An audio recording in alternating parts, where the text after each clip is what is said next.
Good morning, friends of the Vicarage. It's Pastor Jay here, uh, posting from Cornerstone Church, once again getting ready for Sunday morning service here at Cornerstone, and that's going to be a very exciting thing. I missed posting yesterday because it's been a super busy couple of days. I had to uh, do a lot of ministry on Thursday. Was out with people till 1 a.m. in the morning, and then I started with meetings on Friday at 8 a.m. and uh, carried on with meetings through 6 p.m. Had to take a drive out to Ipswich, Mass, which is about 2 hours away. Had a great time, and I had never been there before, and it's a beautiful, beautiful uh, little town. And went to a funeral there with one of the elders in our congregation. And then, so yesterday was sort of a down day. Amanda and I started by helping one of the families from our church load a dumpster. And but we were done that by 9 a.m. and then came home, and pretty much the rest of the day was just a down day, and I just needed to sleep and then do some grocery shopping, and so it was a pretty light day. Today, of course, is Sunday, and we're getting ready for church service. And I am believing big things for today's church service. How about you? Are you believing big things for your church service where you are? Are you getting ready for a move of God? Because I believe we're going to have one. We've been talking over the last couple of weeks about the weapons of our warfare and the nature of the spiritual battle that the church has before it to fight. We don't fight like the world fights. We don't fight with anger or rage or malice or knives or guns or soldiers or any of those things. We fight the battle with love, joy, peace, gentleness, kindness, faith, goodness, meekness, self-control, all of those things. We fight with the weapons of righteousness. And often people don't consider that fighting, but because we're not fighting against people, other people, we're fighting against spiritual principalities in high places who absolutely hate righteousness or love or joy and who make it their goal to tear down those things. When we bring love and joy and peace into the midst of a situation, we are waging mighty warfare against forces of darkness whose sole goal is to destroy those things. And we are the source. We have the source of love, joy, peace, gentleness, kindness, and all of those things living inside of us. And so we have the distinct privilege of bringing those things into our world.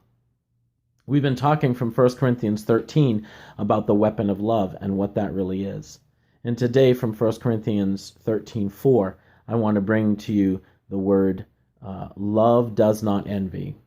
What does love do? Well, love does away with selfish envy. You know, one of the things the enemy constantly tries to do in the church and outside of the church is create this comparison game. And you know what? Love does away with envy that's based on comparison.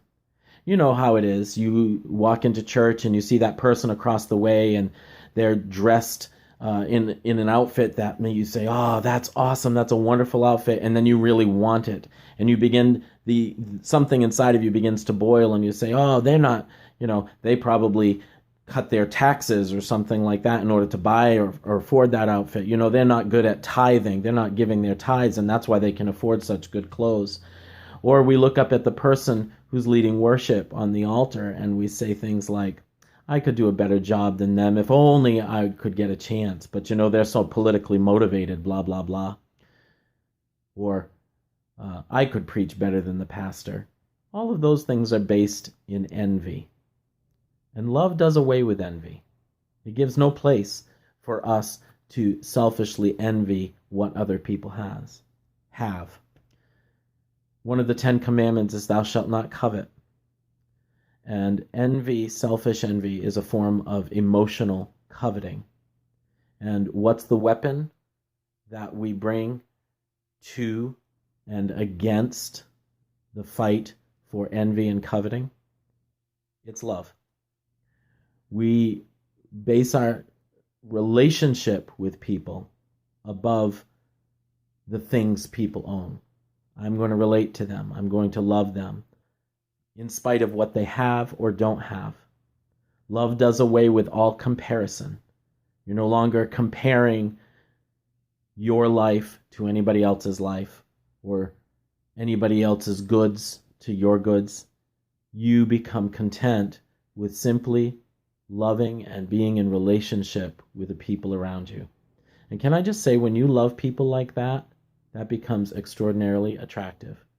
When you no longer want what people have, when you get rid of the threat of emotional coveting, when you do away with those things and become simply open because you are content with what you have and you just want to bless other people with what you've been given, that's an extraordinarily attractive quality.